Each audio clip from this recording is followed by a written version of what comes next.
पारिवारिक वादातून, प्रेम प्रसंगातून किंवा अभ्यासाच्या दडपणापोटी आत्महत्या होताना आपण नेहमीच बघतो।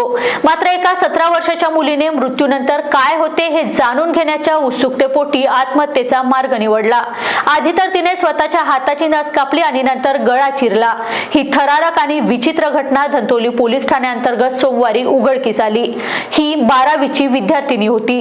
तिला मोबाईलवर ऑनलाईन गेम खेळण्याचा छंद होता।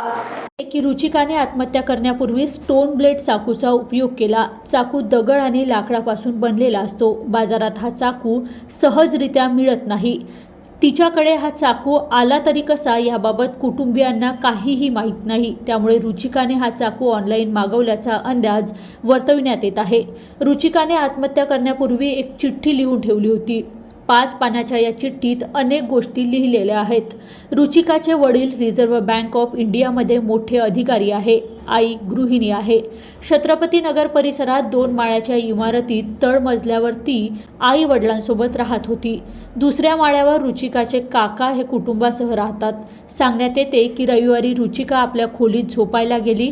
मध्यरात्री तिने चाकूने हाताची नस कापून क्रॉसचे चिन्ह काढले। त्यानंतर तिने गळ्यावर चाकू फिरवत गळा कापला। सोमवारी सकाळी तिचे कॉलेजमध्ये प्रॅक्टिकल होते। 6 वाजताच्या सुमारास आई तिला उठवण्यासाठी खोलीत गेली असता संपूर्ण प्रकार उघडकीस आला।